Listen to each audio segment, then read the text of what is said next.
नौ ग्रहों में राजा सूर्यदेव हुए नीच के। 18 अक्टूबर को सूर्य का जैसे ही राशि परिवर्तन हुआ है, इन्होंने तुला राशि में प्रवेश किया है। इनका प्रवेश अपनी नीच राशि में हो चुका है। अब जैसा कि शास्त्रों में वर्णित है, जब भी कोई ग्रह नीच का होता है तो उसके प्रभाव में न्यूनता जाती है, वो निम्न स्तर का प्रभाव देने लगता है, बल सामर्थ्य क्षमता कम हो जाती है। अब सूर्यदेव तो नौ ग्रहों में राजा हैं। सूर्यदेव जब नीच राशि में पहुंचेंगे तो किस प्रकार का प्रभाव देने वाले हैं। जय श्री गणेश, नमस्कार। मैं आचार्य संजय द्विवेदी। मेरे समस्त प्रबुद्ध दर्शकों का मेरे चैनल पर हार्दिक स्वागत है। आज मैं सूर्यदेव के राशि परिवर्तन प्रभाव को लेकर आपके सम्मुख उपस्थित हूं। सूर्यदेव का तुला राशि में प्रवेश किस प्रकार समस्त राशियों को प्रभावित करने वाला है।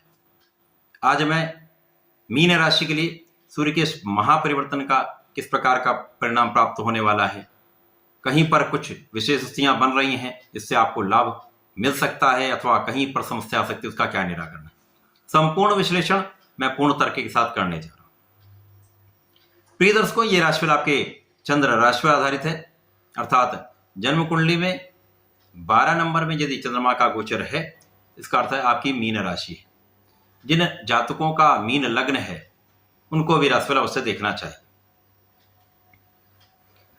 सूर्य का परिवर्तन सदा ही अत्यंत महत्वपूर्ण होता है, क्योंकि इस जगत के प्राणवायु का संचार सूर्यदेव करते हैं। इस जगत का एक आरंभ ही सूर्य की प्रथम किरण से होता है। एक आशा, एक आत्मबल, जिसके सूर्य कारक है, पिता के कारक सूर्यदेव राजा है। राजा के समान इनका एक विशेष क्षमता भी है, इनका एक आभामंडल है, विशेष क्षमता के साथ साथ बल भी है, जिसके कारण ये समस्त राशियों को प्रभावित करते हैं। सूर्य जब नीच राशि में होंगे तो निश्चित रूप से समस्त राशियां प्रभावित होंगी। यदि हम स्थितियों का अवलोकन करें तो बहुत सारी ऐसी स्थिति बन रही जहां पर सूर्य का जो नीच का प्रभाव है वो कम हो रहा है। सर्वप्रथम तो ये समझ लें कि किस प्रकार की स्थितियां बन रही हैं। मीन राशि के लिए सूर्यदेव षष्ठम के स्वामी हैं। षष्ठम के स्वामी का गोचर अष्टम भाव में प्रारंभ हो चुका है। षष्ठम भाव भी एक तृक भाव है, अष्टम भाव भी एक तृक भाव। यहां पर शुक्राचार्य के साथ होंगे। शुक्राचार्य का गोचर षष्ठम भाव में चल रहा है। यहां पर दोनों सूर्य और शुक्र तात्कालिक मैत्री में होंगे।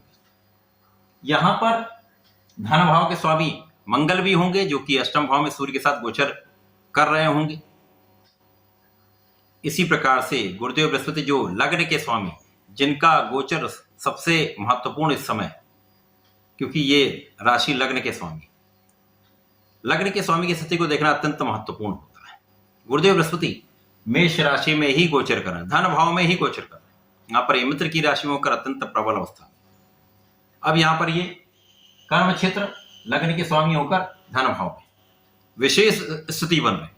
यहां पर इनका सीधी दृष्टि का प्रभाव सूर्य पर होगा, अष्टम भाव पर होगा, जो सूर्य के नीच प्रभाव को कम करने वाला होगा। इसी प्रकार से अन्य महत्वपूर्ण ग्रह जो हैं शनिदेव हैं। शनिदेव जो यहां पर लाभ और द्वादश के स्वामी होकर द्वादश भाव में है, ये भी एक तृक भाव है।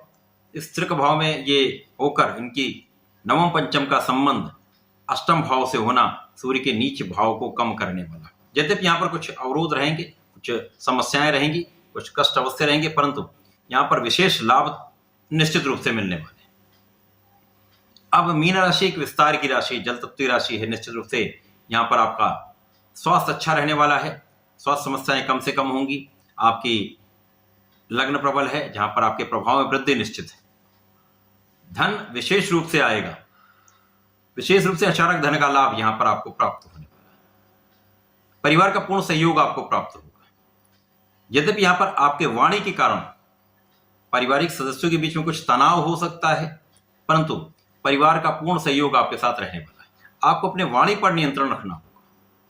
यहां पर आंखों के रोगों से सावधान रहना चाहिए। कुछ एलर्जी हो सकती है जिससे आपको बचना होगा। ये कुछ नेगेटिव पॉइंट्स हैं जिनको समझना अत्यंत आवश्यक है। यहां पर कुछ पेट की समस्याएं हो सकती हैं। खाने पीने में आपको नियंत्रण रखना होगा। जीवन शैली में परिवर्तन करना होगा। यदि आप जीवन शैली में परिवर्तन करके कुछ योग करते हैं, प्राणायाम करते हैं, साथ ही साथ आपने मेडिटेशन करते हैं, ध्यान करते हैं, तो निश्चित रूप से यह समय आपके नकारात्मकता को कम करने वाला हो। स्वास्थ्य समस्याएं कम होंगी, आपका आत्मबल प्रबल होगा, क्योंकि सूर्य जब नीच राशि में तो सबसे पहले यहां पर आपका आत्मबल ही निर्बल होता है। जब आपका कॉन्फिडेंस ही कम होगा ही नहीं, तो आपके मन का विचलन अत्यधिक होगा, जिसके कारण आप सही निर्णय नहीं ले पाएंगे, सही कार्यों में आपका ध्यान नहीं लगेगा, भटकाव बहुत होगा, जिसके कारण समस्याएं उत्पन्न होती हैं, कार्य क्षेत्र में समस्या आ जाती है। अब यहाँ पर कार्य क्षेत्र के स्वामी भी गुरुदेव बृहस्पति हैं, जहां पर सीधी दृष्टि का प्रभाव सूर्य का है, तो यहाँ पर कार्य क्षेत्र में कुछ अवरोध आएंगे, कुछ समस्याएं होंगी, कुछ कार्य क्षेत्र बढ़ेगा, अतिरिक्त भार हो सकता है, परंतु कार्य क्षेत्र में आप अच्छा करने वाले हैं, सफल होने वाले हैं तथा धन का लाभ लेने वाले हैं। यहाँ पर उच्चाधिकारियों के साथ पूरी तरह से सामंजस्य नहीं बन पाएगा, अपने कार्य को साथ में कार्य करने वाले लोगों के साथ भी सामंजस्य आपको बनाना होगा। यदि आप यहाँ पर सामंजस्य बना लेते हैं तो समस्याएं कम हो जाएंगी, लेकिन यहाँ पर निश्चित रूप से आपके पक्ष में बहुत सारे लोग रहने वाले हैं, लोगों का सहयोग आपको प्राप्त होगा। इसके पश्चात यहाँ पर कुछ विशेष योग बन रहे हैं जो विपरीत परिस्थितियों में भी आपको लाभ देने वाले हैं।